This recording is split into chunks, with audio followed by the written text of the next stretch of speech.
E aí, gente, tudo bem? Começa agora mais um episódio do Atualize Podcast, o seu podcast de atualidades, onde você se informa de uma maneira leve, divertida, mas sempre com muito conteúdo. Estamos aqui mais uma vez, eu, Aloysio Júnior, com meu grandíssimo amigo e irmão Augusto Neto. Salve, salve, galera, sejam muito bem-vindos a mais um episódio do Atualize. Estamos aqui hoje com aquele nosso novo, novo formato, né? A gente transformou as nossas lives semanais com um fonezinho de ouvido em casa, bebê chorando e cachorro derrubando tripé, em episódios nesse estúdio maravilhoso aqui do Seu Pod. Só que agora são mensais e são episódios de notícias. Se você está chegando aqui ainda no de fevereiro, não viu o de janeiro, ainda está em tempo, tá? Janeiro foi ontem, então tem bastante coisa interessante lá também. Vamos abordar várias coisas que rolaram em fevereiro aqui hoje, Exatamente. mas não antes dos recadinhos do Tio Alô.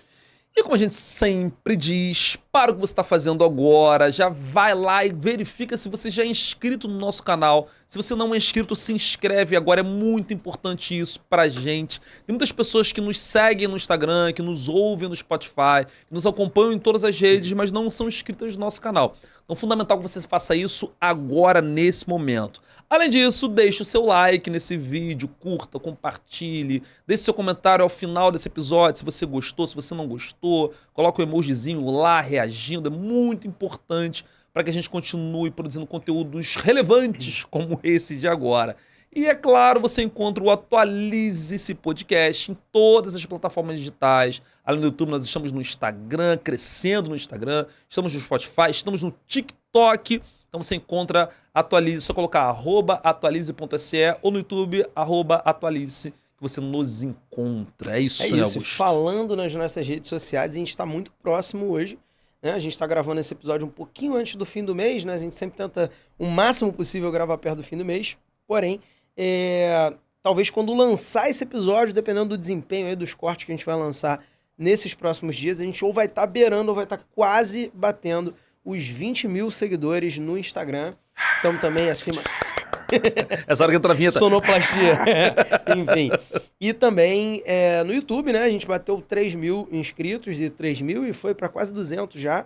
Teve um boom lá com o episódio do Luiz Antônio Simas. Se você ainda não assistiu, corre lá para assistir, tá? Nosso último episódio também com Orlando Zacconi falando sobre segurança pública. Foi bem legal. Foi o episódio 28. Então, este agora é o episódio 29 do Atualize. Antes da gente seguir para ele, o pedido, cara. 3.200 no YouTube e 20 mil no Instagram, quer dizer que tem mais de 16 mil seres humanos que podem colaborar a gente com essa migração. Então, se você está assistindo aí de freelancer, né? Deu um play na Smart TV na sua casa e ainda não se inscreveu no YouTube, entra lá no seu celularzinho agora, se inscreve lá, ativa o sininho, isso ajuda muito a gente a entregar esse conteúdo para quem mais puder e quiser nos ouvir. Exatamente. Seus destaques iniciais para o mês de fevereiro. Alô? Bom, a gente sempre começa com os destaques iniciais e eu acho que a gente não pode falar de fevereiro sem falar de carnaval, né? A coisa mais importante que acontece em fevereiro todos os anos no Brasil é o carnaval, não importa o que aconteça. Eu vi um meme maravilhoso agora que foi no final do carnaval. Na segunda-feira, logo após o carnaval, tava. O ruim de hoje é que eu tomei a consciência de que agora não é mais a Veveta que tá no comando, sou eu. Eu ouvi uma frase do Luiz Simas, que foi o cara nosso que... corte, no caso. O Simas, que a gente bateu um papo, né? Que é o nosso episódio, um dos últimos episódios. Ele falou assim: o ano é um espaço triste entre um carnaval e outro. É um intervalo cinzento. É um intervalo cinzento, exatamente, entre um carnaval e outro. E aí, como nosso primeiro destaque carnavalesco, a gente não é especialista em carnaval, mas a gente tem algumas polêmicas no carnaval desse ano, né? A primeira delas foi esse aí, a Escola de Samba Vai Vai, que inclusive a Vai Vai tá voltando pra primeira divisão, né? Não sei como em São Paulo se chama isso, mas aqui no Rio é grupo especial, lá em São Paulo também é. A Vai Vai, ela tava lá na Série B do Carnaval de São Paulo, voltou esse ano e já voltou com o pé na porta. Os caras fizeram uma ala que tinha o Batalhão de Choque em São Paulo. Batalhão de Choque é uma polícia especialista, né? Uma polícia que entra em comunidades e tal, uma polícia bem, assim, ligada a processos que são crime, tráfico e tal. E o Batalhão de Choque, ele representaram o Batalhão de Choque com homens vestidos com asas vermelhas e alaranjadas que representariam demônios. Isso foi uma polêmica do cacete. A Secretaria de Segurança Pública da Frente Parlamentar ficou puta pra caramba, que é o que a gente chama aqui no Brasil de bancada da bala, fizeram documento de repúdio, entidades delegados também ficaram putíssimos com isso. Então, foi a polêmica da vez. A escola de samba Vai fez uma ala em que policiais seriam demônios. Olha a cagalhofança que foi isso, né?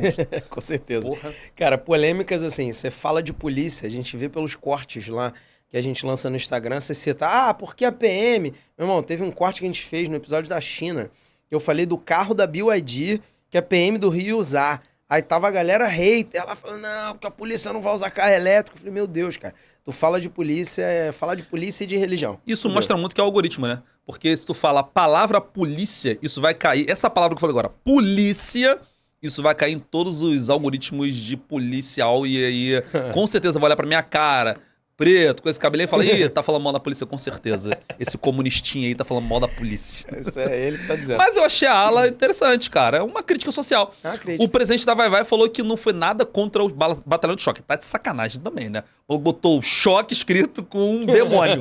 Óbvio que ele tá fazendo nada contra. Ele disse que era porque o enredo era sobre hip hop. E ele tava mostrando como que a polícia de São Paulo... fala muito da violência policial, né? O seu Racionais é totalmente isso, né? E ele fala como que o batalhão de choque ele acaba sendo um instrumento do Estado para combater as culturas ligadas à população negra, afrodescendente. Então foi uma crítica, eu achei bem interessante, assim, a ala. E que continue fazendo isso. O carnaval talvez seja o único espaço, o último espaço que a gente tem de crítica social na sociedade brasileira, né? Tá ali na escola de samba. E, cara, você trouxe uma notícia séria, assim, o carnaval ele tem um destaque muito grande no Rio de Janeiro, né? Por causa dos desfiles, né? Esse é o principal espaço dos desfiles das escolas de samba. Mas você trouxe um destaque de São Paulo e eu vou trazer um destaque do Carnaval de Salvador, né? Num assunto muito sério que é o apocalipse, Luiz. É o meme do Carnaval de 2024, talvez o maior meme do Carnaval de 2024. A foto ali da nossa querida Veveta. Para quem não acompanhou o que aconteceu, vamos lá. A Ivete Sangalo, com o seu carisma, né, a sua simpatia e tal, tava falando, na verdade, fazendo uma homenagem para Baby Consuelo, a Baby do Brasil, né, a cantora. E aí, eis que em determinado momento, ela terminou a homenagem, falou, não, porque você é nossa referência, tal. A Baby do Brasil achou por bem fazer uma pregação cristã falando sobre o conto, o mito, né, do arrebatamento. E ela disse, eu trouxe as aspas do que ela falou aqui, porque foi maravilhoso. Do nada, Carnaval de Salvador, ela achou que seria maneiro. Um monte de gente ali, pro crime, ninguém, todo mundo pensando em prazeres carnais. Sumiu o negócio. Até porque aqui. É carnaval. Caralho. Enfim. E aí ela me vem com essa. Não, mas Ivete, só uma coisa que eu queria te fazer um pedido, inclusive pra você e pra todo mundo. Todos atentos, porque nós estamos entrando em apocalipse. O arrebatamento tem tudo para acontecer entre 5 e 10 anos. Procurem o Senhor enquanto é possível achar. E essa, joga na tela ali, por favor, foi a cara da Ivete. Ela deu uma travada de alguns segundos ali, fez essa cara, mas ela teve uma saída muito rápida, né? Em que ela falou, ela ia começar a cantar a música dela do Macetando, né? E ela falou, não, mas isso daí a gente não vai deixar acontecer, porque a gente vai macetar o apocalipse. Só que ela ficou tão nervosa que ela falou, macetar o acopacapalipse. E, meu irmão, todo mundo fazendo aqueles videozinhos de Instagram, TikTok, meio que sobrepondo a voz, né? A pessoa, nego de peruca, inventa. Meu Deus do céu, todo mundo zoando pra caramba. E a parte triste, né, relacionada a isso, é que a Ivete deu um azar aí após o carnaval com duas coisas, uma no carnaval e uma após. Uma foi um incêndio que teve no trio elétrico dela. Sim. E a outra, logo após o carnaval, ela começou a ter sintomas gripais e tal, se internou e foi diagnosticada com pneumonia. E é óbvio que a bolha cristã mais extremista começou a atribuir ao fato da Ivete ter falado que ia macetar o apocalipse, né? Dizendo que a Ivete, então, aí tá vendo, ela brincou com Deus, então ela está sendo punida e tal, um Deus meio do Velho Testamento aí dessa galera. Não, o detalhe interessante, outro detalhe sobre isso, é que, não sei se você viu isso, um pouco depois do carnaval ter passado, a Cláudia Leite, que é a desafeta dela... Desafeta? Mudou, desafeta, né? Você falou desafeta. A desafeta Desafeto dela. Da Veveta. Desafeto da Veveta. A Cláudia Leite, ela mudou a letra da música que fala de Iemanjá e botou Yeshua. Pô, de sacanagem. Aí tem um comediante chamado João Seu Pimenta, lá, baiano também, que ele falou assim, não, tu imagina o Roberto Carlos chega na televisão e muda a música dele e vai botando Seu Tranca-Rua. Como é que é? O cara que fica esperando toda hora, seu tranca. Ele mudou a letra toda. Fez uma paródia. Ele falou que absurdo ela mudar a letra de Iemanjá pra Yeshua, que palhaçada do caralho e tal. Enfim, o carnaval teve suas polêmicas e a Ivete acho que foi a principal, né? Mas teve assunto além do carnaval também, claro. né? Indo para as nossas... É claro, o carnaval é um fenômeno cultural, a gente fez o episódio com o Simas, debateu tanto o carnaval, deu para ver ali se alguém achava que era carnaval apenas uma festa, apenas brincadeira, deu para ver como que tem bastante coisa para debater ali, mas no cenário geopolítico, de política doméstica, as coisas se misturaram um pouquinho aqui no Rio de Janeiro, né, Lu? Agora a gente entra na nossa área mesmo, né? Que não é carnaval, não somos especialistas, como eu disse. E aí, o que aconteceu? Agora, no final do mês de fevereiro, entre os dias 21 e 22, a data da gravação desse episódio é mais ou menos uma semana anterior a essa gravação, houve a reunião dos chanceleres mundiais do G20. O que é o G20? G20 é um grupo das 19 maiores economias do mundo, mais a União Europeia. Então, o G20, 19 mais a União Europeia, que representa os países da União Europeia. E agora virou G21, que a União Africana vai passar a participar. Então, não vai mudar para G21, continua sendo G20, mas são 21 entidades, né? A União Europeia, a União Africana e as 19 maiores economias do mundo. Esse encontro dos chanceleres, ele é uma prévia do encontro que vai acontecer em novembro na cidade do Rio de Janeiro, quando de fato vai acontecer a cúpula do G20. Então, em novembro, nós vamos ter os presidentes e primeiros ministros, né, dos países que vão estar aqui no Rio de Janeiro fazendo essa cúpula. Essa é uma reunião anual para discutir questões socioeconômicas globais, problemas relacionados à economia, crises econômicas, crise financeira, fome, tudo isso. Esse encontro aconteceu aqui no Rio de Janeiro, nossa cidade, e ele recebeu algumas figuras interessantes aí, né? Primeiro foi o secretário de Estado dos Estados Unidos, o Antony Blinken, que veio, se encontrou com o Lula em Brasília antes de vir ao Rio de Janeiro, se encontrou inclusive em meio à polêmica, que nós vamos falar sobre isso hoje nesse bate-papo, né? Top 1, né? É o nosso top 1, na polêmica do Holocausto, do Lula e tal, então eles conversaram um pouco sobre isso, mas falaram de vários assuntos. Falaram sobre a crise da Guiana com a Venezuela, falaram sobre questões internas do Brasil, falaram sobre o caso da guerra Rússia-Ucrânia. Então houve esse encontro do Lula com o Blinken e ele veio ao Rio de Janeiro se encontrar com o Mauro Vieira, que é o nosso embaixador, né? o nosso ministro das Relações Exteriores. E também teve o encontro do Lula com o Sergei Lavrov, que é o ministro das Relações Exteriores da Rússia. Então acabou que nesse encontro aqui do G20 a gente tinha o ministro das Relações Exteriores da Rússia e o secretário de Estado dos Estados Unidos, que é o equivalente ao ministro das Relações Exteriores dos Estados Unidos, né? Então a gente teve esse encontro. É um encontro que tinham 45 delegações dentro desse G20. O Brasil conseguiu fazer, o Mauro Vieira conseguiu fazer reunião com 17 encontros bilaterais com essas delegações. Esses encontros do G20 eles são importantes para essas reuniões bilaterais e tal, que são encontros de alto nível, né, entre os países. Agora, a nota interessante desse encontro, você está vendo ali na imagem, é o Eduardo Paes, né, que aproveitou muito bem esse encontro do G20. O senhor prefeito da cidade do Rio de Janeiro, Eduardo Paes, fez um jantar para os chanceleres, e nesse jantar ele trouxe passistas de escola de samba.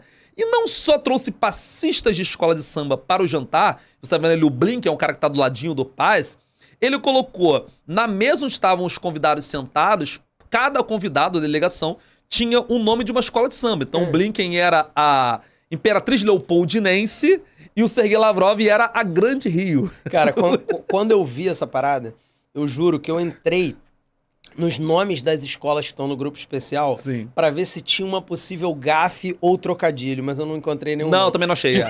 Falei, fez alguma gracinha, não, né? Deve ter alguma gracinha com algum lugar, não é possível, mas não tem não. Tipo, ele só do D&D é ruim de invadir, não é Salgueiro, não é D&D. Enfim. Mas é isso, o Paes é um fanfarrão, e aí o argumento, né, interessante sobre isso é que ele vai aproveitar, claro, esse encontro, porque tem eleição municipal e a gente vai falar sobre isso, né? Tem eleição municipal aqui no Rio de Janeiro esse ano, e o Paes aproveitou aquilo ali pra, tô aqui, organizou o encontro, fez um jantar, trouxe passistas de escola de samba, aquela bizarrice que sempre se faz, né? O que representa o Rio de Janeiro são as passistas, mulheres seminuas, naquele caso ele nem estavam, né, seminuas, que é a nota positiva, mas ele aproveitou muito bem isso aí, e vai usar essas imagens nas eleições desse ano no Rio de Janeiro. Então, a gente tem esse encontro prévio, em novembro tem o encontro da cúpula, onde que vai ser discutido. Nesse aqui, o Mauro Vieira fez um discurso até bem interessante, falando sobre a guerra, Israel-Hamas, reforçou aquela questão do genocídio, falou um pouco sobre a guerra Rússia-Ucrânia também, criticou muito o fato do mundo gastar 2 trilhões ano em armas e o meio ambiente recebe nem 100 bi. Para você conseguir 100 bi para projetos do meio ambiente é uma merda do cacete e o mundo gasta todos os anos. Então falando muito disso, enquanto a gente estiver focado em guerra, em produção de arma, a gente não vai resolver os nossos problemas, um monte de gente morrendo de fome. Então é um encontro interessante o G20, não teve nenhum resultado prático ainda, porque a cúpula é só em novembro. E a nota engraçada da história é que o Lavrov, né, o Lavrov, que é o ministro da Rússia, ele veio para o Rio de Janeiro e depois ele ia a Brasília. O Blink fez o contrário, ele parou em Brasília e veio para o Rio. O Lavrov veio para o Rio e ia para Brasília. E ele abasteceu o avião oficial aqui no Rio, na empresa lá do Galeão que abastece, são privadas. E ele não e para ir para Brasília, a empresa de Brasília que abasteceria o avião dele para ele ir para Cuba, porque antes de voltar para a Rússia ele pararia em Cuba, não quis abastecer por causa das sanções à Rússia. E aí as sanções elas se estenderam às empresas. Então qualquer empresa que teoricamente favorecesse o Estado russo, os Estados Unidos pode romper com aquela empresa. Então a empresa não quis abastecer o avião, ele não tinha como ir para Brasília, falar com o Lula, e ele recebeu uma carona da FAB. Aí veio um avião da Força Aérea Brasileira que levou o Lavrov para se encontrar com o Lula em Brasília. Então o G20 foi... A galera daqui do Rio tá meio puta, né, com essa reunião. É tipo, mais ou menos esse negócio que você falou da sanção, foi mais ou menos o princípio dos embargos de Cuba nos anos 90, né? Mais ou menos isso. Tipo, primeiramente proibiram empresas americanas, depois proibiram empresas que se relacionam com as empresas americanas. Que é o que tá agora. Sim. Entre tu escolher uma empresa americana como parceira e a empresa russa, com certeza a empresa americana, para quase todos os casos, vai ser a preferida. Sim. Só um último destaque sobre esse negócio do G20, que eu acho que é um destaque fundamental. Você já viu o tamanho do feriado que vai ser Maravilhoso. gerado na reunião do G20? A gente tem proclamação da República na sexta e tem sábado e domingo, os encontros do G20 na segunda e terça e quarta-feira consciência negra. Então vai ser de sexta a quarta-feira. Estou preocupadíssimo, sabe? Porque eu acho que esse feriado vai ser municipal. E 18 e 19, eu trabalho em Niterói, que é outro município.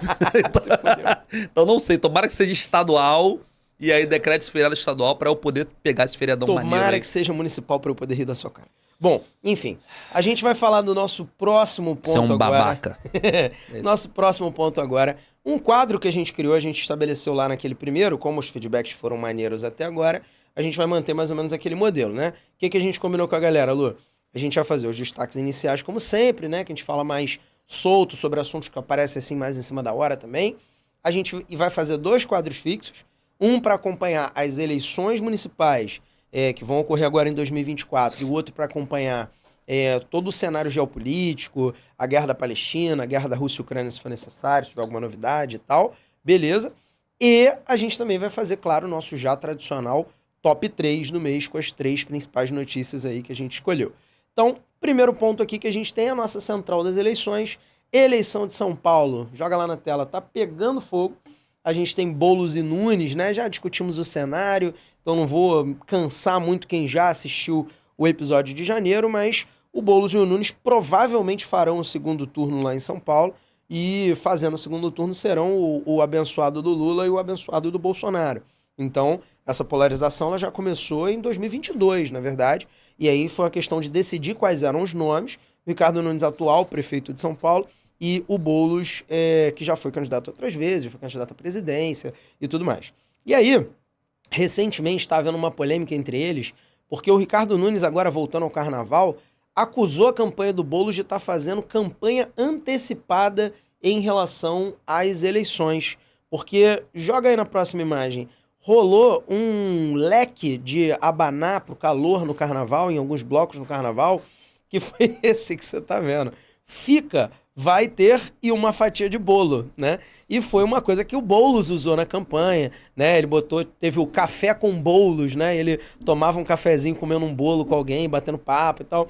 Então vai ter bolo, que é uma expressão meio meme, assim, brasileira, virou aí um artigo de pré-campanha pro Boulos. É claro que a gente não tem... O Boulos nega envolvimento com isso, falou que quem fez foram pessoas aleatórias e, cara, se eu escrever Aloysio Prefeito aqui, começar a imprimir, colar adesivo, ninguém vai poder te penalizar por isso. Mas, enfim, o Ricardo Nunes fez questão, né, de marcar a posição em relação a isso. Inclusive, foi você que me mostrou isso a primeira vez. Algum comentário sobre esse artefato? Cara, tinha uma outra também que era São Paulo fica mais gostoso com bolo. A galera vai fazer um monte de de frasezinha dicotômica com isso. Uma outra coisa que aconteceu no carnaval também em relação ao Nunes foi a campanha do Boulos e da Tabata Amaral, que são os outros dois candidatos, além de outros, né? Mas são os dois principais. Quer dizer, nem sabemos se a Tabata vai ser mesmo, né? Mas eles acusaram o Ricardo Nunes de ter superfaturado água mineral no carnaval, assim.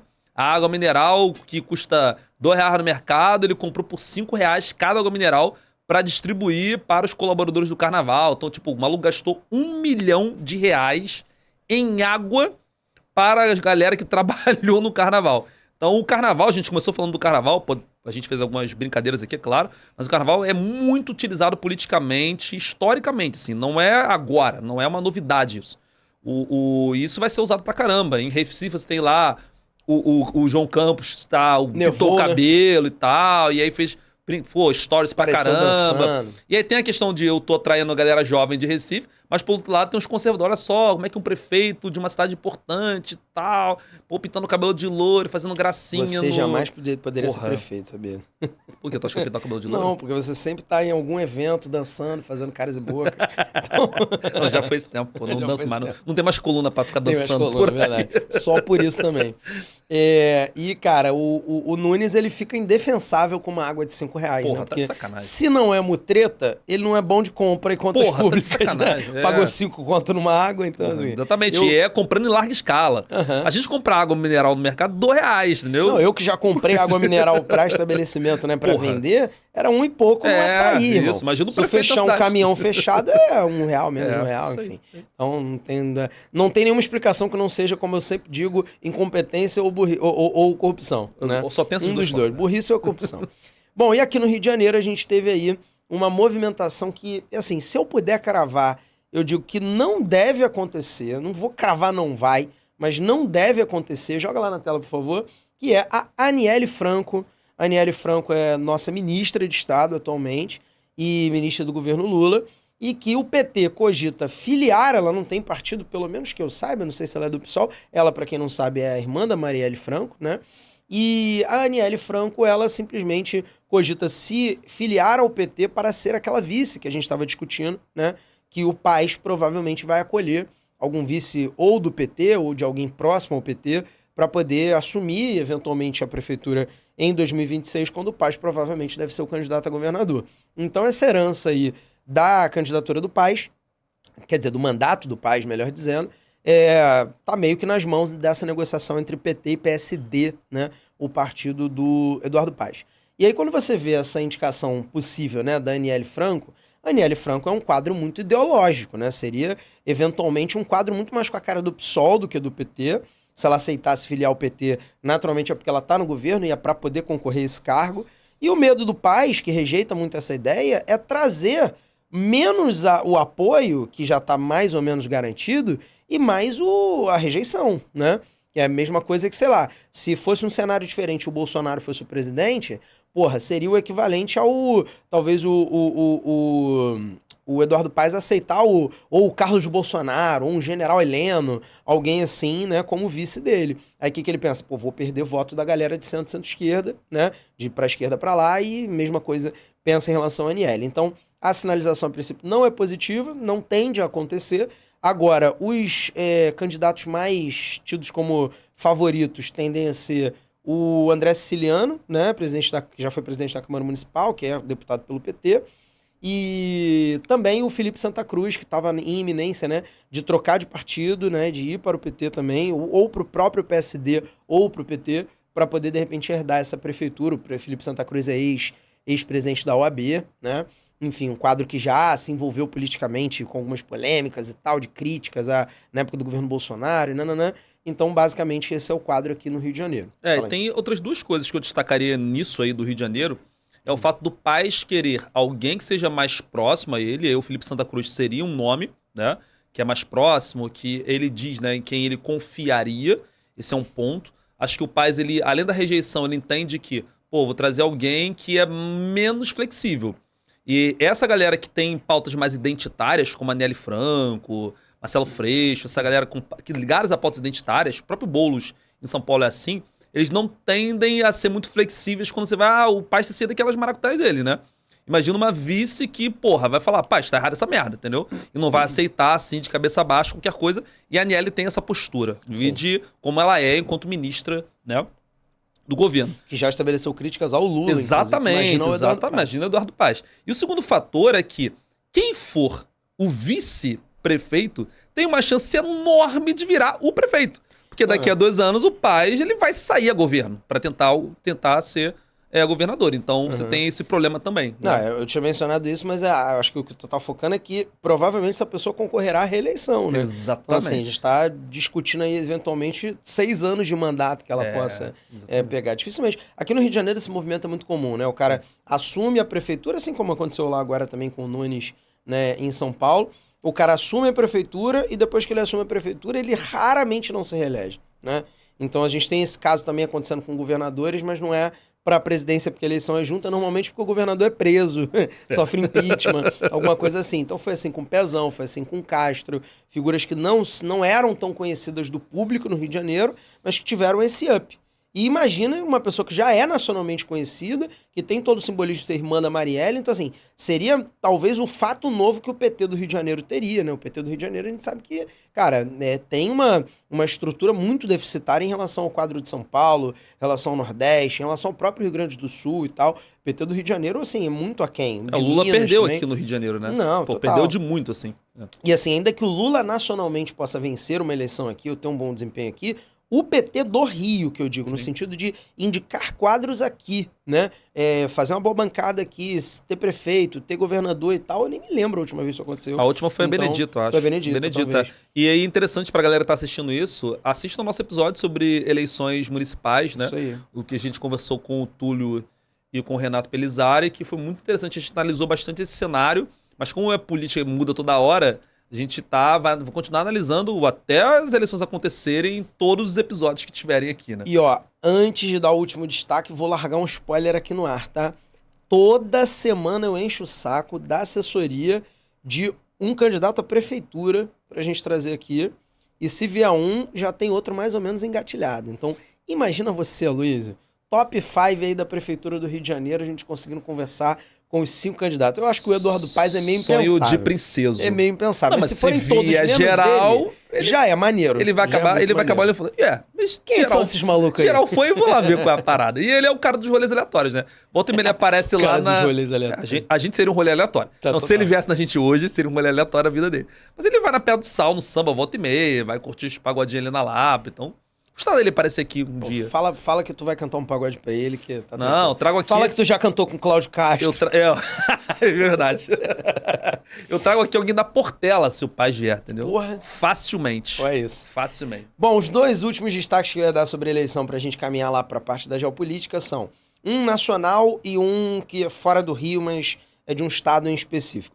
O nacional é o PT sendo PT, né? O PT está condicionando o apoio do Lula, o Lula aparecer nas campanhas, a uma garantia já explícita e pública de apoio na eleição presidencial de 2026. Isso está irritando quase todos os outros partidos, né? Porque essa garantia engessa muito, a gente não sabe o que pode acontecer daqui para lá, com o governo Lula, com o próprio Lula, sei lá, acontece alguma coisa com ele. Enfim, então uma garantia de apoio ao PT em 2026 vem sendo um empecilho. E esse apoio ao PT já foi artigo de discussão lá no nosso querido Ceará, terra de vovô Manel, do meu avô, onde você tem a família Sobral, oriunda a família Ferreira Gomes, na verdade, oriunda de Sobral, que é terra próxima do meu avô, que nasceu no distrito de Sobral. Segundo Ciro, melhor educação do Brasil. Melhor educação do Brasil. Matemática. Veja bem. Enfim... Então, onde esses dois aí, que sempre andaram juntos, né, que tiveram divergências e tudo mais, mas que grande parte da briga do Ciro Gomes com o PT tem a ver com o Cid Gomes, tem a ver com o Cid ter tido uma questão com o Eduardo Cunha, na época que ele fazia parte do governo Dilma, e aí na briga com o Eduardo Cunha, a Dilma preferiu o Cunha do que ela, e depois aconteceu o que aconteceu, né? O Cid Gomes, que já tomou 2 tiros no peito lá, fazendo manifestação contra fechamento de quartel lá, de questão bolsonarista em São Paulo. Em São Paulo não, em Fortaleza. A gente já teve a situação do Ciro também, durante campanha eleitoral, em que apareceu gente lá na porta da casa do Cid Gomes, ele apareceu lá de madrugada, xingando todo mundo e tal. Então, assim, são irmãos, né? O irmão mais velho é o Ciro. e tiveram uma divergência, já vinham tendo algumas divergências, mas o Cid ainda estava comprado ali nas campanhas do Ciro à presidência, porém a divergência foi basicamente ali o finalzinho do primeiro turno da eleição de 2022. Quando a galera embarcou na situação do voto útil, né, do pô, beleza, vamos logo votar então no Lula logo no primeiro turno, porque o Ciro não vai ter chance. Aquele derretimento que o Ciro saiu de um candidato que em algum momento fez alguma menção de que ia crescer para um cara que terminou em quarto, né? Um 3% dos votos. A família Ferreira Gomes, não só o Cid, mas o Ivo Gomes, né? Que é prefeito de Sobral hoje em dia, simplesmente fizeram essa migração junto, né? E principalmente no segundo turno fizeram campanha. E no primeiro turno ainda, o Camilo Santana, que era governador do Ceará, concorreu ao Senado e é do PT, né? E estavam lá com um adesivão, assim, grandão na camisa, Camilo e Lula, ainda no primeiro turno, entende? Então o Ciro, como era candidato, se sentiu traído, houve uma divergência, eles ficaram sem se falar um tempo, né? E agora começou todo o enredo aí, a partir do ano passado, sobre as eleições municipais de 2024. Na verdade, uma parte do problema deles já foi sobre a eleição do governo do estado lá em 22, né? O Camilo era o governador, saiu do governo para concorrer ao Senado, e a Isolda Sela, que era do PDT, que é um quadro ligado à educação, que hoje está na Secretaria de Educação do Camilo, inclusive, lá no governo federal, a Isolda Sela assumiu o governo do estado, era do PDT, só que era um quadro ali perto do Camilo Santana. E aí a ala do PDT, do Cid, queria o quê? Com o apoio do PT, lançar a Isolda para candidata. Mais ou menos esse movimento do Castro, do Pezão, que a gente falou aqui. Mas o que acabou acontecendo? O PT falou, a gente apoia a Isolda desde que vocês dividam palanque. Então o Ceará vai ser Lula ou Ciro, tanto faz, no primeiro turno. E houve essa divergência. E o Ciro bancou o prefeito da capital, o Roberto Cláudio, que foi o candidato, acabou perdendo a eleição. O PT, sem essa aliança, acabou lançando o Eumano de Freitas, que foi eleito, é o atual governador do Ceará, e basicamente o PDT perdeu o governo do estado, né? O Roberto Cláudio saiu da prefeitura de Fortaleza e simplesmente ficou sem cargo, a família Ferreira Gomes brigou, e o fato agora de fevereiro que aconteceu foi o Cid Gomes e mais dezenas de prefeitos e deputados migraram do PDT, partido hoje em dia do Ciro, para o PSB, partido que foi até pouco tempo do Freixo, é o partido do Flávio Dino, era, né? Agora o Flávio Dino é ministro do STF, enfim, que o PSB, É o partido PSB, do esse que é o Alckmin. partido do Alckmin, Sim. vice-presidente da República. Base aliada do governo federal, portanto. Então, Sim. quer dizer, houve um racha de vez na família Ferreira Gomes, o Ciro Gomes tá repetindo em qualquer entrevista que ele dá que ele tomou uma facada nas costas da família e no cenário onde ele estava, para vocês terem ideia, todas as outras 3 campanhas do Ciro, o Ciro ganhou no Ceará, mesmo tendo ficado em terceiro, em quarto, que ele já tinha ficado anteriormente atrás do Garotinho, no Ceará ele foi primeiro lugar, e nessa eleição ele foi terceiro lugar no Ceará. Ele chegou a perder para o Lula em Sobral, por causa da campanha feita pelos irmãos, o tal do discurso do voto útil e tal. Ciro recentemente deu uma entrevista ao Mário Conte, na Globo News, né, no Diálogos da Globo News, em que ele afirmou, já tinha afirmado isso outras vezes, vamos combinar, mas me pareceu sincero dessa vez, de que ele não vai concorrer mais a cargo público algum, que ele vai continuar na política como um observador, um crítico, um cara que pode ser uma voz importante de fora, mas que não concorre mais a nada, porque o que ele queria ser ele já foi, exceto presidente, mas ele falou que não quer continuar brigando sozinho. E o PDT derreteu, né? Carlos Lupe, que é o presidente nacional do PDT, é ministro do governo Lula, né? A metade dos quadros importantes do Ceará, ou até mais da metade, foi embora junto com o Cid. Então, assim, onde isso vai dar, a gente não sabe. Interessante do PDT é que existe uma ala dentro do PDT ligada ao bolsonarismo também. Também. Né? Essa ala do PDT que caminhou pro Lula, tem uma... Vamos pensar aqui, o Não, estado mas a do Rio de galera Janeiro. foi expulsa do PDT. Sim, sim. Não, mas lá em Niterói, por exemplo, você tem... Niterói, município do estado do Rio de Janeiro, você tem o Rodrigo Neves, que vai disputar agora a eleição municipal no lugar do Axel Grael, e eles são do PDT, e você tem um PDT à direita ali, ainda dentro do partido, né? Sim. E então o PDT, ele se diluiu, derreteu, como você disse. Agora eu fiquei pensando, você foi falando aí, tu imagina o almoço de domingo da família Ferreira Gomes a partir de agora em Sobral? Cara, eu tava vendo... Que merda que quando deve estar veio sendo. essa parada do PSB, né, e tal, do Cid ter do PSB, eu fui olhar, vi entrevistas recentes deles. Tanto o Ivo quanto o Cid falaram que eles não conversam com o Ciro há mais de um ano, né? Então, assim, rachou de vez e tal. E, inclusive, teve a reunião do diretório estadual lá do Ceará, do PDT, antes ainda do Cid sair do partido, e teve bate-boca. O Ciro pegou cada um, foi o Ciro do jeito dele, pegou cada um que estava apoiando o Cid e foi fazendo críticas pessoais com nome, climão do caralho, entendeu? Foi judicializada, parada, enfim. Então o PDT, assim... Ou o Ciro vai sair, tirar o carro de cena de vez e o PDT provavelmente vai pro guarda-chuva do Lula agora no governo de uma vez só, acho que é o mais provável Como aconteceu com o PSOL, né? Como aconteceu com o PSOL, Igual, sim, como aconteceu com o PSB, enfim. Sim. O Lula, ele não permite, o PSB né? um pouco menos. Depende, assim, da região, né? São Paulo, por exemplo, eu falei da Tabata, você vai falar de São Paulo, né? Ou não? Sim, vou. É da Tabata, então tem esse... Não, já falei. Já falou de São Paulo, mas tem esse caso da Tabata que o Lula tá querendo que ela não seja candidata pra apoiar o Boulos, né? Então, mas o PSB acho que não tá tanto assim, porque o PSB é bem heterogêneo, assim. Um partido bem... Tá todo mundo ali, né? Tem a galera da direita, tem a galera do centro-esquerda e tal. Não, no fim das mas contas... o PSOL e o PDT... Sim. No fim das contas, essa briga, eu esqueci um fato curioso. O Cid chegou... Né? Eles querem lançar a Isolda lá na prefeitura, né? Já que ela não concorreu ao governo. Belo nome, Isolda. Isolda, né? Belo nome.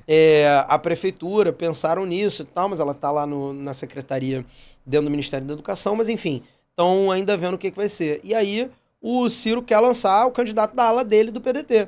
E aí o Cid Gomes, para tentar trucar, ele falou, e se eu for o candidato? Porque aí ele vai ter o apoio de quem ele quiser, de quem ele fala que tem, entendeu? E aí bugou de vez, terminou de espalhar a merda, enfim. A família Ferreira Gomes acho que jamais será a mesma no Ceará. É isso, então agora vamos falar de geopolítica. Xadrez né? geopolítico, E xadrez geopolítico a gente não pode começar sem falar sobre o que está acontecendo agora na guerra Israel-Hamas. Essa guerra interminável, que já está aí caminhando para o seu 5º mês, né? Agora em março, dia 7 de março. Começou lá em 7 de outubro de 2023, para quem não lembra disso. Então já tem um tempo de conflito. E o que está acontecendo agora nesse momento? Primeiro, a atualização de números, tá? E é triste falar sempre sobre isso, mas hoje a gente chegou ao número de aproximadamente 30 mil palestinos mortos na faixa de Gaza. Lembrando que dessas 30 mil pessoas mortas, 80% são crianças e mulheres, né? Então que fique claro isso. Importante lembrar que a população da Palestina é de aproximadamente 2 milhões de pessoas. E o Hamas tem em torno de 10 mil combatentes. Então, olhando para esses dois dados que eu trouxe aqui, você que está assistindo não pode acreditar que o exército israelense está fazendo é matar membros do Hamas, né? O Hamas tem 10 mil pessoas. A população tem 2 milhões de habitantes. Então, esse é um primeiro ponto. O segundo ponto é o que está acontecendo ali na faixa de Gaza. É importante que você olhe para o mapa.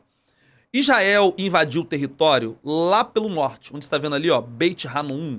A entrada é por ali. E o exército veio descendo o território, tomou a cidade de Gaza, que é a maior cidade da faixa de Gaza, e veio caminhando em direção ao sul. Ao mesmo tempo em que o exército está avançando e os bombardeios continuam acontecendo, o que a gente sempre criticou lá no início, aí nas nossas lives a gente sempre falou. O Estado de Israel é um Estado organizado, com um exército bem estruturado. Então, os bombardeios acontecendo em zonas urbanizadas, em zonas ocupadas, em áreas de hospitais, não faziam sentido, porque o exército tem que entrar ali. Só que ao mesmo tempo que o exército está avançando, os bombardeios continuaram acontecendo. O exército veio descendo e junto com o exército descendo, a população veio fugindo, né? Em direção ao sul da faixa de Gaza. Hoje, essa população está numa cidade chamada Rafah, que é bem na fronteira entre a faixa de Gaza e o Egito. Só para vocês terem uma ideia, dos 2 milhões de habitantes de Gaza, 1,5 milhão estão nessa cidade de Rafah. E essa cidade, ela tem apenas 65 quilômetros quadrados, Augusto. Para vocês terem uma ideia de como isso é pouco, 65 milhões... Jacarepaguá, que é o bairro onde nós moramos, tem 75 quilômetros quadrados. É maior do que Rafah, e a população de Jacarepaguá é de 800 mil habitantes. Em Rafah hoje tem 1,5 milhão. É uma cidade pobre, se você considerar Gaza. Dentro de Gaza, as áreas mais ricas da faixa são as cidades do norte. Né? Na verdade, não existem mais, exatamente. As cidades mais pobres estão aqui no sul, Canhunes, Rafah. Qual o grande problema que está acontecendo agora e que Israel está recebendo crítica de todo mundo? A cidade de Rafah, ela está ali como última fronteira. Então os palestinos não tem como voltar para o norte, porque o exército ocupou os espaços, e não tem como ir para o sul, porque a fronteira é fechada. Então é como se estivesse ali numa área limite, né? Não tem mais para onde fugir. 1,5 milhão de pessoas. E o governo israelense acabou de declarar que se até o Ramadã, que é o mês mais sagrado para os muçulmanos no ano, se até o Ramadã, os reféns, que hoje são em torno de 115 pessoas, os reféns, judeus, não forem devolvidos, o exército israelense vai fazer uma enorme operação em Rafah. E aqui eu já digo para vocês, se isso de fato acontecer, vai ser uma carnificina. 1,5 milhão de pessoas encurraladas entre uma fronteira e o exército, e essas pessoas estão em um local que não tem para onde fugir.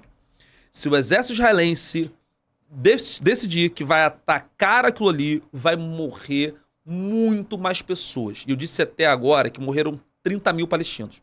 E há 1,5 milhão encurralados. E não só isso. Além dos bombardeios, não tem entrada de comida, não tem entrada de água, não tem hospital. Então eu tenho dito isso, Augusto, é o momento mais tenso do conflito. O momento mais tenso do conflito a gente está vivendo agora. E as pessoas não estão ligando muito para isso, né?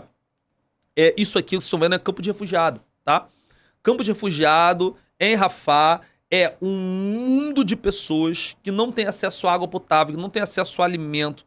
Mais da metade das crianças ali estão desnutridas.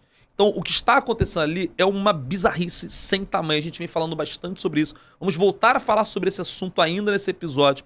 Mas é importante que você entenda que estamos numa situação limite. E a situação é tão grave que o próprio Estados Unidos, que é o maior aliado de Israel, fez uma resolução na ONU pedindo cessar-fogo. Os Estados Unidos está com uma resolução no Conselho de Segurança, está para ser votado pedindo um cessar-fogo para o conflito. E eu sempre falo que se a ONU definir a partir do Conselho de Segurança, porque quando o Conselho de Segurança determina qualquer coisa, aquilo é mandatório, né? E aí Israel vai ser obrigado a adotar. Ou virar-se de vez contrária a uma determinação das Nações Unidas. Então, o que a gente espera para os próximos dias, tá? É um acordo entre os dois.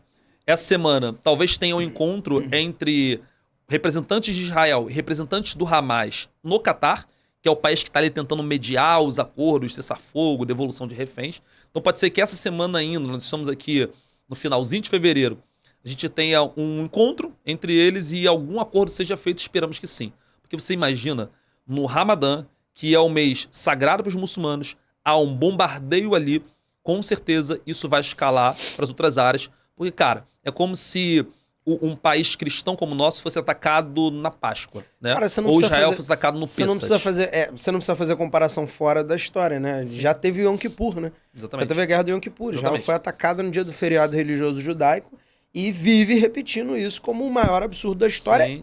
Sim, né? Sim. Mas o Ramadã se aplicaria da mesma forma. Exatamente. E o grande temor que eu tenho, acho que o mundo tem que ter, é que se isso acontecer no feriado islâmico, os outros países em volta que já estão ali esperando um subterfúgio para ter ações mais diretas, Irã, Líbano, Síria, pode ser que isso de fato escale, né? Então eu espero que eles entrem num acordo agora e o cessar-fogo aconteça, os reféns sejam liberados. A situação de Gaza é assim, destruída, não vai ser devolvida. Eu tenho um último destaque. O que eu quero é que as pessoas não morram mais, entendeu? Mas devolução de Gaza, eu acho muito provável. Não vai acontecer. O destaque final que eu queria fazer sobre isso é sobre a ministra, e eu peguei aqui a aspa, e ela é a ministra da Igualdade Social e Empoderamento Feminino de Israel, normalmente cargo ocupado por pessoas progressistas, né? A senhora Mei Golan. Ela deu essa declaração agora na semana passada. Ela falou, ela estava discutindo sobre a possível expulsão de um parlamentar que se declarou contrário à guerra, que falou que Israel deveria sair da guerra, né? Um parlamentar israelense. Ela disse: "Eu estou pessoalmente orgulhosa das ruínas de Gaza. Que daqui a 80 anos todos os bebês possam contar aos seus netos o que os judeus fizeram quando sequestraram seu povo." Então, assim, essa frase fala por si só, né? Demonstra que quando você tem representante de Estado. E assim, não é a primeira declaração, né? Você teve declaração já de outras lideranças. O Netanyahu faz falas duras e tal, mas ele evita essas frases assim, porque ele é um político muito habilidoso, ele evita ficar com a bunda na janela mais do que necessário. Mas já teve declaração de ministro dizendo que é uma oportunidade única para promover uma limpeza étnica em Gaza. O Benny Gantz, que é o ministro o ministro, como se fosse aqui no Brasil, seria o Ministério da Defesa, né? O Ministério da Defesa. O Benny Gantz é meio que o ministro da Defesa de Israel. Ele declarou isso, que é oportunidade pra gente limpar o território. Né? Já teve recentemente não era uma proposta, mas uma ideia assim, tirada do bolso e lançada no ar de fazer uma ilha artificial para levar os palestinos e tirarem de Gaza. Então, jogar água nos túneis, água salgada do mar Mediterrâneo nos túneis. Acho que a gente até falou disso várias vezes. Né? Cara, então assim, o que tá acontecendo ali, a gente vai voltar nesse assunto, mas assim, a gente tem que dar nome aos bois, a gente tem que falar os nomes que as coisas têm. Exatamente. Bom, entrando no nosso top 3, por fim, a gente tem 3 grandes notícias aí que a gente separou para discutir a respeito do mês de fevereiro. E a primeira delas, eu acho que não dá para não ser a morte do Alexei Navalny, né? O grande opositor do Putin na Rússia, mas que ficou muito tempo fora da Rússia e tal. Vamos falar rapidinho sobre quem é esse cara. O Navalny, esse cara da foto que você tá vendo aqui do meu lado, ele, na verdade, ganhou uma difusão muito grande tem menos de 10 anos, né? Em 2006, aproximadamente, ele criou um blog para falar sobre corrupção e tal, fazer críticas ao governo e tudo mais. E ele começou a ganhar bastante adesão, época de redes sociais e tal, e a ter difusão entre os críticos do Vladimir Putin. O Putin, a gente há poucos programas atrás estava falando da morte do Prigozhin, né, do chefe do grupo Wagner, que ameaçou um motim contra o Putin, aí fizeram um acordo, passou um mês, o avião dele caiu com uma explosão dentro do avião no alto do céu lá na Rússia, entendeu? Assim, então, Putin tem histórico de aliados que caíram de prédio, que apareceram envenenados. Então, assim, rivais, né? Que caíram de prédio, apareceram envenenados e tal. Então, assim, há esse histórico, né? Que nunca teve nada comprovado explicitamente para virar um escândalo internacional, porque sabe-se fazer as coisas, né? Mas, basicamente, estranhamente, todos os rivais do Putin morrem antes de poderem concorrer ou serem uma pedra no sapato do Putin. E o Navalny, ele tentou, inclusive, se candidatar. Teve vários processos criminais que surgiram contra ele pelas críticas, pela convocatória de manifestações que depois o governo tinha proibido, e aí acusaram ele de estar fazendo manifestações ilegais. Depois, contestações às eleições que ele fez, quando outros rivais do Putin concorreram e perderam por valores, assim, absolutamente impensáveis, e aí ele foi acusado de contestar as urnas e tal. Então, quer dizer, teve toda uma série de enfrentamentos. Ele tentou se pleitear para candidato nas eleições de 2016 e 2018, né? Que lá as eleições tinham um calendário totalmente louco. E, basicamente, ele foi impedido de concorrer, foi vetado, né, pela ficha criminal dele, graças a essa oposição ao governo, tá? E, inclusive, teve que se exilar fora da Rússia e, inclusive, teve uma tentativa de assassinato contra ele em que ele foi envenenado. E ele teve que fazer um tratamento na Alemanha, ficou um tempo na Alemanha. Quando retornou à Rússia para tentar concorrer a essas eleições que eu falei, foi preso. E aí estava preso desde então, já há alguns anos. Já tinha sido movido para um presídio na Sibéria, né, lá longe, no meio do gelo, lá em cima. E o Navalny, agora, esse mês, foi encontrado morto, passou mal, teve um mal súbito após uma caminhada, uma corrida, né, num banho de sol que ele tomou. E aí apareceu morto lá na cela dele. Enfim, toda a história contextualizada devidamente leva o mundo inteiro a olhar pro Putin e falar, porra, Putin, que isso, né?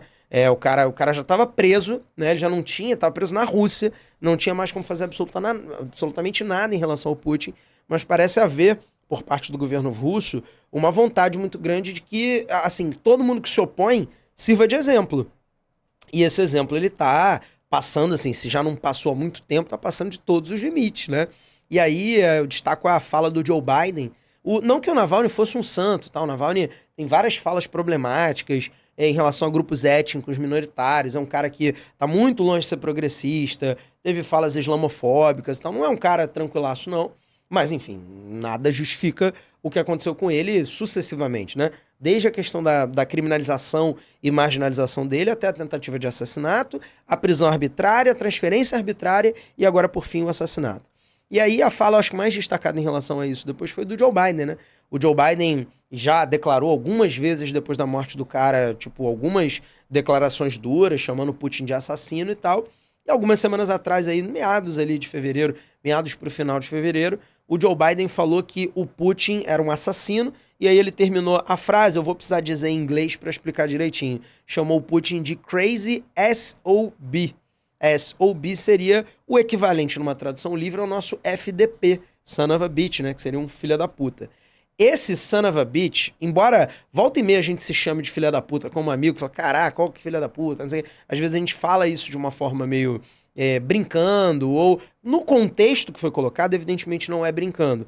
É uma expressão lá nos Estados Unidos tida como mais leve do que aqui a gente tem essa de son of a bitch. Então, dificilmente alguém vai sair na porrada nos Estados Unidos porque chamou o outro de son of a bitch. Aqui você já imagina que seja diferente. Mas, enfim, é uma expressão um pouco mais vazia. Mas, de qualquer forma, é um chefe de Estado, né? Que falou que o presidente da Rússia é um assassino maluco, filho da puta. Então, assim, a gente teve, além dessa fala do Biden, uma série de reprimendas internacionais em relação à Rússia, caminhando para um isolamento cada vez maior da Rússia. E agora em março, agora meados de março, nosso próximo episódio mensal já vai ter ocorrido essa eleição. A gente vai ter eleição. Existem 3 possíveis candidatos contrários, né? Opositores, entre aspas, ao Putin, que, sim, são opositores, aquela oposição consentida, que não vai incomodar, né? E toda a perspectiva que a gente tem é que o Putin vença mais uma vez as eleições, e aí o nosso eu do futuro em março vem aqui para contar como foi isso. Queria dizer só 2 coisas desse caso. A primeira é uma sugestão, tá? Uma indicação aí de documentário, o documentário do Navalny, que venceu o Oscar como o melhor documentário. E tá no Netflix, então assistam. O Netflix não bota R$1 aqui nesse episódio, mas a gente tá indicando aí o documentário do Navalny, então assistam, cara, porque é bem interessante. Para de falar isso, porque só quem bota R$1 aqui nesse episódio somos eu e você. Porque nem o YouTube, mano. Nem o YouTube a gente não atingiu os $100 lá pra poder fazer o primeiro site. Então assistam o documentário do Navalny, é bem interessante. E a segunda coisa é que é muito esse episódio do Navalny morrendo, ele veio a cara num momento um tanto quanto interessante. Por quê?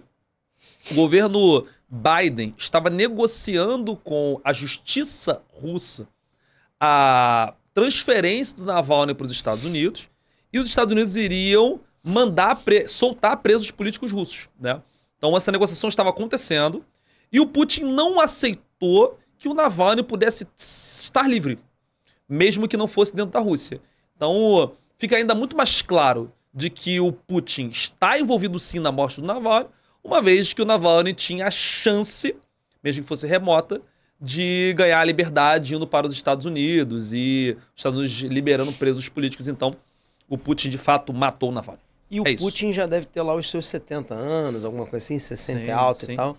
Então, eu acho que ele já tem a consciência de que, assim, é claro que ele, todos os caras políticos e tal, tem toda a equipe de saúde, faz exame uma vez por semana e tal. Ele tem a consciência de que pode ocorrer qualquer coisa com ele a qualquer momento por causas naturais. E se ocorre um negócio desse, cara, um futuro presidente russo poderia perfeitamente fazer essa negociação. Acho que tem um pouco disso também, entendeu? Sim. De, não, eu vou amarrar isso aqui logo, porque provavelmente tudo que foi feito de tortura com esse maluco na cadeia e tal, se ele saísse, meu irmão, ia cagar a imagem da Rússia por décadas. Então, acho que tem um pouco de queima de arquivo também, assim como caso, né? o Prigozhin. Sim. Assim como o Prigozhin. E o Navalny, como você disse, ele não era um santo, não era um cara com pautas progressistas. O Navalny teve envolvimentos ali na juventude com grupos neonazistas. O Navalny era favorável ao pan-eslavismo, ou seja, o Navalny não era contra a invasão da Rússia à Ucrânia, ou seja, o Navalny também morreu, a gente não quer que morra, mas era um filho da puta também. Enfim. Estamos aí, então, o nosso top 2, joga lá na tela, Tiagão. Nosso top 2 é o Jair Messias, né? A gente sempre fala dele aqui. E tá nessa foto aí o Jair, o Silas Malafaia e a Michele Bolsonaro, né? Só gente de bem. Michele, esposa do Bolsonaro, e Silas Malafaia é aí o nosso querido pastor, né? Tem uma história boa. Um dia, quando a gente fizer o episódio de 1 ano, eu posso contar isso, do Silas Malafaia. Mas enfim, essa manifestação aconteceu agora num momento muito oportuno para o Bolsonaro. A manifestação aconteceu no dia 25 de fevereiro, domingo, na Avenida Paulista, em São Paulo.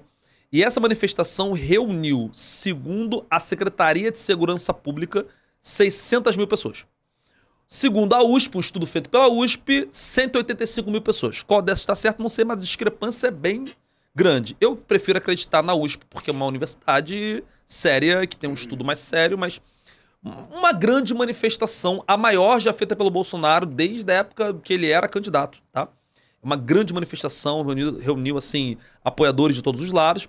Temos algumas coisas interessantes aí nessa manifestação. Primeiro que ele reuniu menos deputados e menos autoridades do que esperava-se. O Bolsonaro ajudou a eleger 208 deputados para a Câmara Federal e ali estiveram entre deputados, senadores, prefeitos e governadores cerca de 95 apenas. Então é uma manifestação de autoridades um tanto quanto esvaziada, o que mostra um pouco essa coisa que a gente tem falado muito aqui nas lives e nos nossos episódios, do Bolsonaro ele estando um tanto quanto isolado, né? De uma galera tentando tirar um pouco, sair um pouco dessa pecha de bolsonarista, o Bolsonaro está inelegível, então ficar muito perto do Bolsonaro hoje talvez não seja um bom negócio, uma vez que ele pode ser preso a qualquer momento.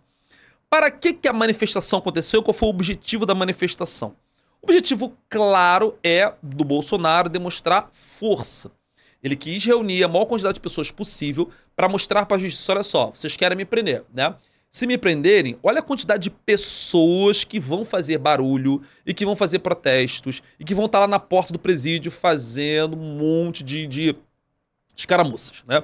Então, de fato, ele quis demonstrar força para o STF brasileiro. Esse é o objetivo claro da manifestação. Agora, o Bolsonaro assumiu uma postura ali, achei até interessante, Augusto, não sei se você viu o discurso, ele assumiu uma postura um tanto quanto moderada no discurso. Ele em nenhum momento falou das instituições... Ele não quer ser preso, cara. Ele não falou mal das instituições, ele não falou do STF, ele não citou o Alexandre de Moraes em nenhum momento. Coube ao Silas Malafaia falar tudo isso, então foi um acordo mesmo entre eles, né? O Bolsonaro falou, ó, vou falar aqui protocolar e você mete o pau, né? Então... o discurso dele é bem moderado, alguns apoiadores ficaram um pouco frustrados, acharam que ele ia chegar ali, botar o pau na mesa e falar pra caralho, acabou não acontecendo. E é uma manifestação que ela reuniu duas coisas interessantes ali. Primeiro é a galera apoiando o Bolsonaro contra uma possível prisão, né?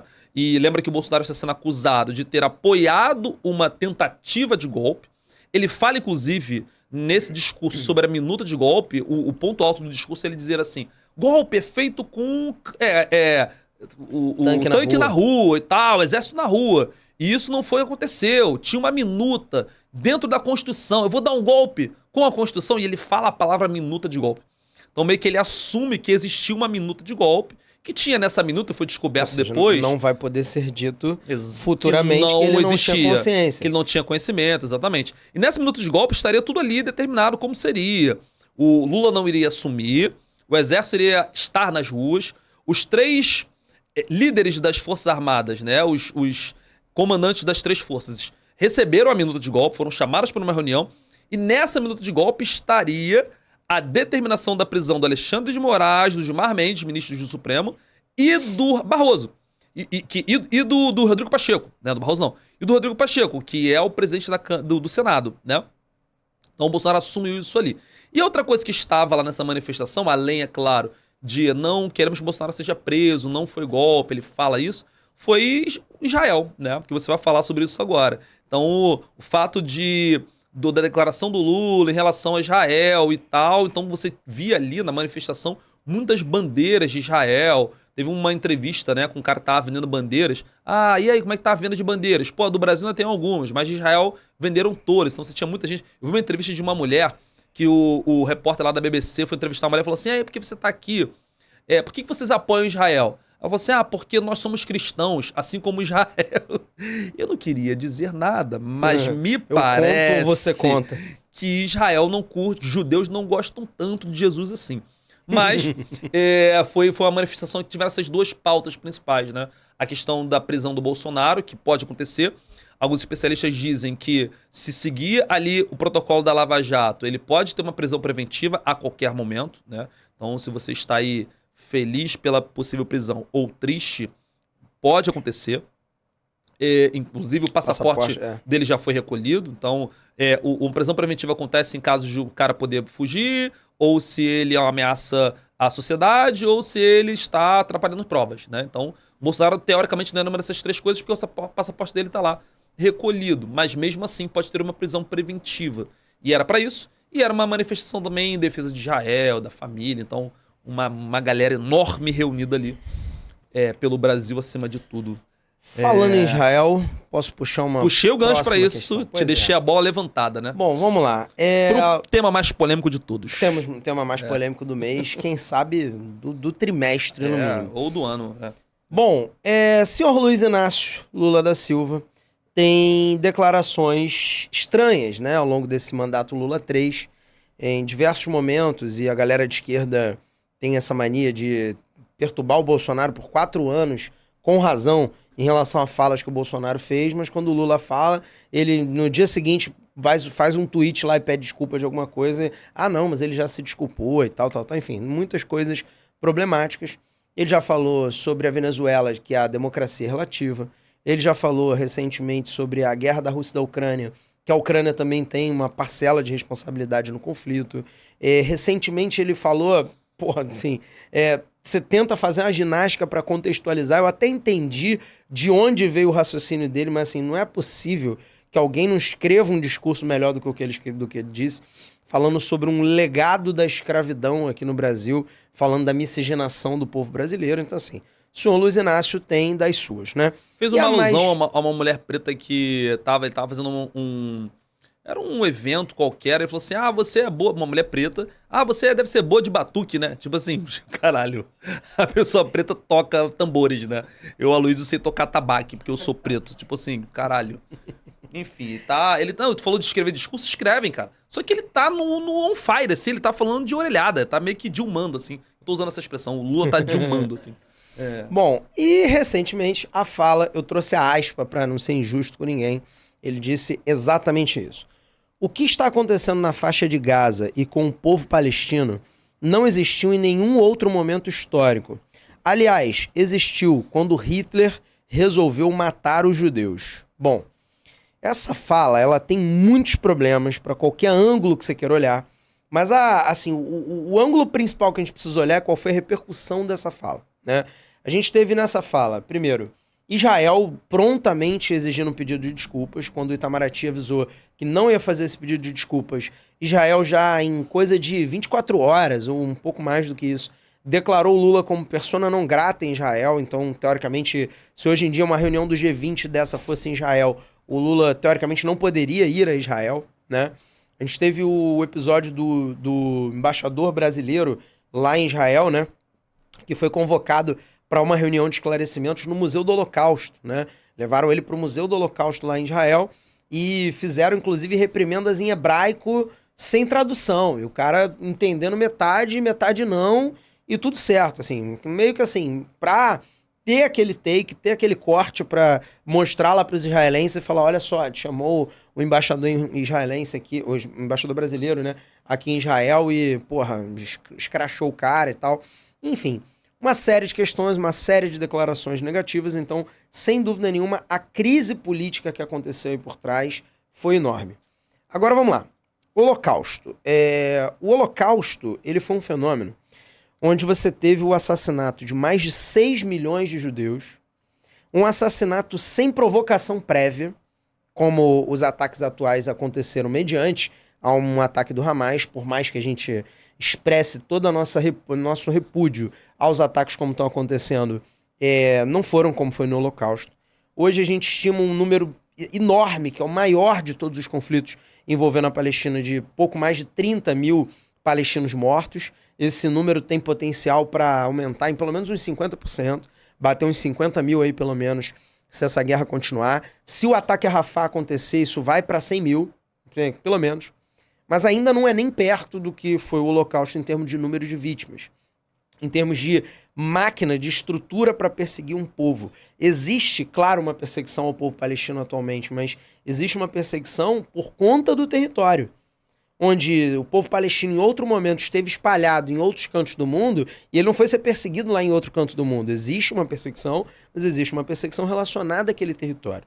Então esse é um momento que provavelmente quem concordou com a fala do Lula tá bravo comigo, né? Porque eu estou problematizando que o Holocausto é um evento que não teve a mesma proporção histórica do que está acontecendo.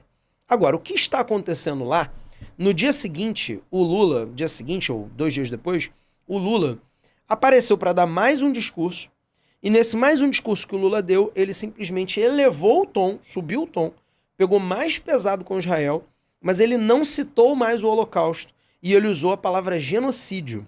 E aí eu trouxe umas coisinhas aqui, eu vou citar para vocês exatamente a aspa do jeito que é, e aí depois eu quero que a gente reflita um pouquinho sobre isso. O termo genocídio, ele é definido por um plano coordenado com ações de vários tipos que objetiva a destruição dos alicerces fundamentais da vida de grupos nacionais com o objetivo de aniquilá-los. Isso é de 1944. Em 1948, isso virou, inspirado nessa definição, uma definição da ONU, que é a oficial atualmente, que diz assim: genocídio é quaisquer dos atos abaixo relacionados cometidos com a intenção de destruir, total ou parcialmente, um grupo nacional, étnico, racial ou religioso, tais como assassinato de membros do grupo, causar danos à integridade física ou mental de membros do grupo, impor deliberadamente ao grupo condições de vida que possam causar a sua destruição física total ou parcial, impor medidas que impeçam a reprodução física dos membros e, letra E, transferir à força crianças de um grupo para outro, que dirá matá-las, com esse meu acréscimo final. Essas definições, gente, eu retirei do site da Enciclopédia do Holocausto. Eu retirei essas declarações, portanto, do site do Museu Norte-Americano do Holocausto. Então, essa é a régua utilizada internacionalmente e utilizada pelo Estado de Israel e pela comunidade judaica e, consequentemente, pelo movimento sionista para definir o que é um genocídio. Então, o Holocausto comparado, nós já estabelecemos aqui que nos parece um erro por parte do Lula, é um evento desproporcional. Existe um outro erro que eu vou comentar adiante, mas ponto, o Holocausto realmente foi uma comparação muito mal feita, de péssimo gosto, mexe com uma questão de sensibilidade. No plano político é um tiro em cada pé, mas enfim, o termo genocídio ele deve ser aplicado ao que está acontecendo atualmente na Palestina. Ao que está acontecendo, o que já aconteceu em outros momentos históricos. E veja, quem diz isso não é o Augusto, não é o Alu. Quem diz isso é o Museu do Holocausto. Quem diz isso é o site conduzido pelo Museu do Holocausto, que se denomina a Enciclopédia do Holocausto. São as Nações Unidas. É o Rafael Lemkin, que é o advogado judeu que criou esse termo em 1944. E assim, é negar os fatos que a situação de Gaza não se encaixa perfeitamente nessa definição. Nós dois, que somos 2 hosts de podcasts, 2 professores, temos um podcast que está ali com seus 20 mil seguidores no Instagram e 3 mil inscritos no YouTube, 3 mil e pouco. A gente não tem a irresponsabilidade de falar que isso que está acontecendo é igual ao Holocausto. E a gente está falando de genocídio desde o início. Desde que começou a guerra, a gente está usando a palavra genocídio, estamos tomando porrada na internet das pessoas. Ah, porque vocês estão defendendo o Hamas e o de Israel não tem direito de se defender e tal. A gente está tomando porrada toda hora sobre isso. A gente fez questão, quando a gente discutiu o episódio que a gente gravou. Sim. Quando a história começou lá no 7 de outubro e tal. E assistam, inclusive, né? É, o episódio 19. Fizemos há bastante tempo. Acho que é o 19. Bem quando estourou a guerra a gente fez o episódio. É, exatamente. É 19, com certeza. O episódio 19 que a gente fez, só dá uma olhadinha no nosso YouTube que você vai ver. A gente, desde o início, definiu que iria ocorrer um genocídio, muito provavelmente ali, antes de acontecer, porque era muito óbvio. Não é porque a gente é especial, é porque todo mundo via que ia acontecer, tá? E a gente definiu que, na nossa pauta, nós íamos, sim, nos referir ao Hamas como um grupo terrorista. Que é. E passados os fatos de lá pra cá, inclusive o que aconteceu contra Israel e contra as pessoas lá no sul de Israel no dia 7 de outubro, não tem como discordar dessas duas visões se você não quiser estabelecer um lado. Só que quando você chama Israel de terrorista, quando você chama, o Hamas de terrorista, a galera contra Israel, a galera mais à esquerda e tal, dá porrada na gente. E quando a gente usa o termo genocídio, também dá porrada na gente. Pois bem, agora mais uma opinião impopular. O Lula está errado em usar o Holocausto como termo, né, para fazer essa comparação. O Holocausto é um evento desproporcional em relação ao que ocorre, tanto qualitativa quanto quantitativamente. Porém, o que ocorre em Gaza é sim um genocídio, segundo definição dos próprios judeus e do próprio movimento sionista, conforme eu li para vocês agora há pouco. Eu tenho uma comparação, acho que fica muito clara para as pessoas, que tem escravidão acontecendo no Brasil, a gente viu ano passado. Escravidão em vinícolas na região sul do Brasil. Só que eu posso comparar essa escravidão ao que foi feito com os escravizados retirados da África deliberadamente ao longo de quase 4 séculos? Não posso. E é a escravidão que está acontecendo.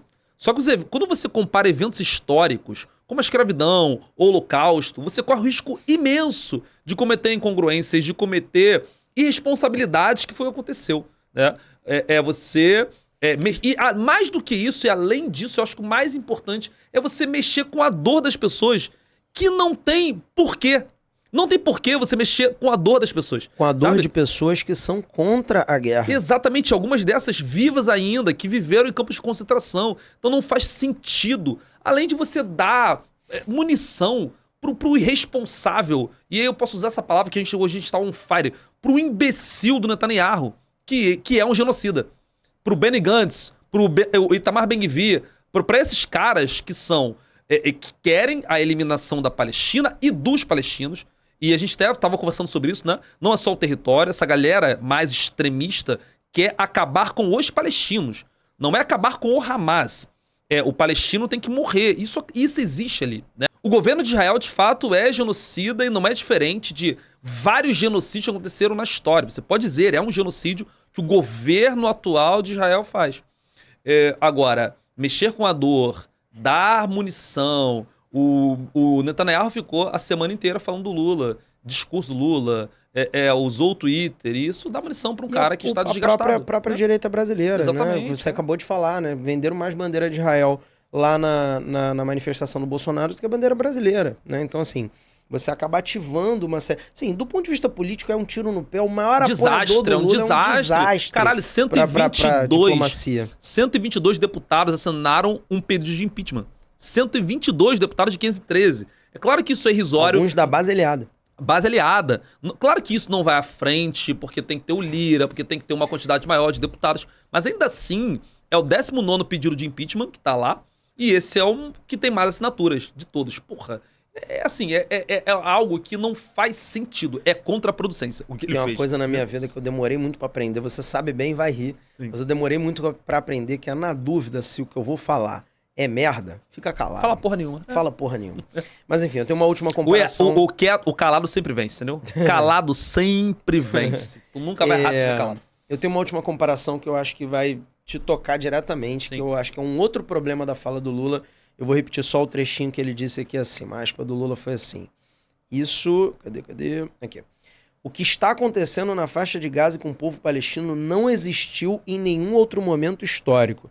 Aí ele se lembra que sim... Existiu em relação ao Holocausto. Cara, essa fala é muito problemática porque ela, inclusive, poderia, em parte, né, se não fosse contra o Estado de Israel, se apropriar de uma argumentação que é do próprio sionismo ultra-radical, que é negar os outros genocídios e estabelecer, com a argumentação de que o termo genocídio foi cunhado por um judeu após o Holocausto, estabelecer aquela como a maior dor, a maior maldade que já foi praticada em toda a história.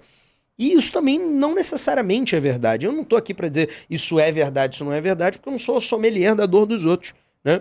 Mas basicamente, se você, no mesmo filtro que eu estabeleci agora, para criticar a comparação que o Lula fez, se você estabelece uma comparação simples com o colonialismo escravagista europeu sobre o continente africano, você simplesmente tem uma estimativa conservadora de 18 milhões de vítimas fatais entre pessoas que saíram da África na diáspora, escravizadas e levadas para os mais diversos continentes, principalmente para a América. Só no Congo, a gente estava conversando mais cedo, foram mais de 10 milhões. Então, quando você estabelece isso, quando você diz que isso não aconteceu, é hipérbole. Meu irmão, eu tenho direito de fazer hipérbole. Eu, como professor, eu tenho um pouco menos. O Alu falou muito bem, na internet eu tenho um pouco menos ainda. Um presidente da República, irmão, falando de geopolítica internacional, porra, uma hipérbole tem que ser muito bem tratada e ela não foi muito bem tratada. Num país como o Brasil, que exterminou 90% da sua população indígena. 90% dos indígenas foram exterminados. A colonização matou 56 milhões de indígenas no território da América do Sul. E aí o cara falar que não teve um evento histórico. Caralho. Nunca teve um evento histórico que matou 30 mil pessoas. Tá de brincadeira, né? E nós somos as pessoas que há 2 minutos atrás estávamos metendo pau no que está acontecendo atualmente na Palestina. Mas assim, tem que se ter responsabilidade para fazer essas comparações. Sim. Agora, essa a concordância de muitos com a fala do Lula, para além da política, ou até o fato de que uma parte do sionismo radical iria concordar com a primeira parte da frase, né? De que, não, só um momento de dor maior e tal, em nada minimiza o Holocausto, mas há uma questão muito simples aqui. O genocídio é muito mais pesado quando quem morre é o branco europeu. Na visão das pessoas, quando o genocídio é sobre pretos africanos, ele simplesmente é esquecido, parece que ele nunca ocorreu historicamente. Esse apagamento histórico fica mais evidente. Quando é sobre ameríndios, quando é sobre aborígenes na Oceania, parece que isso nunca aconteceu. E isso aconteceu, e o presidente Lula precisa se retratar, nem que seja não seja em relação ao Holocausto, pelo menos em relação a isso. Realmente, eventos históricos de genocídios extremos já ocorreram, num grau semelhante ou pior, e mais uma vez eu não estou aqui para dizer qual deles é pior, ao que o Holocausto trouxe. E trazer qualquer um desses para a mesa, além da casca de banana política que você cria para si só, é de péssimo gosto e é irresponsável. É ruim em todos os aspectos e você vê, por exemplo, colocou os chanceleres brasileiros em saia justa, o Mauro Vieira ficou ali equilibrando o prato, o Celso Amorim tendo que dar declaração, e aí o que você acha? Isso foi pro Congresso Nacional, e o Lula colocou todo mundo assim com a bunda na janela, todo mundo, entendeu? E acho que ele tinha que sentar aqui no Atualize e ouvir a gente falar, entendeu? Porque ele precisa Nem precisa, ouvir ele pode ver lá de Brasília. um pouco de história do mundo pra entender que ele falou merda, e é isso. É isso. Temos, eu acho que as pessoas tinham que assistir esse episódio, principalmente esse final, assim. Esse final, acho que a gente deu aulas, tá? Foi, Thiago? É humilde, rapaz, Demos aulas nesse final? Foi aulas, não foi aulas? Temos Parabéns, mais um episódio, muito obrigado. Temos mais um episódio do Atualize Podcast. A gente tá aqui mais uma vez pedindo para vocês, para reforçar aqueles recadinhos lá do início do Tio Alu, para acompanhar a gente nas redes sociais, não deixar de reagir aos episódios, aos cortes, ao que você vê por lá. Reajam. Eu vou fazer esse meme. Essa zoeira quase ninguém entende. Só os atualizers, tá aí, só os raízes. Bom, e Instagram, YouTube, cara, é muito importante quando a gente ouve, quando a gente vê do nada. Às vezes eu recebo a notificação no meu celular e vem assim, caraca, o episódio foi muito legal, parabéns pelo trabalho, não sei o quê. Às vezes um emoticonzinho com um coraçãozinho. Aquilo, além de alimentar a gente, dar um quentinho no coração, é legal, então maneiro, façam isso se vocês acham legal o trabalho. Mas mais do que isso, mais importante do que, a gente ficar feliz, é o algoritmo das redes sociais entender que deve entregar isso para mais pessoas. Então, lembrando que o Tio Alu falou, a gente está no Spotify, a gente está no YouTube, tá? Se inscreva e ative o sininho lá no nosso YouTube. Estamos também no TikTok e no Instagram com cortes quase todos os dias, a nossa cara repetitiva lá, ou dos nossos convidados, tá? Falando em Instagram, eu por lá sou o Augusto Gel e ele é o Aloysio Professor. E esse foi mais um episódio do Atualize Podcast. Valeu, beijo. Beijo grande, tchau, tchau e até a próxima.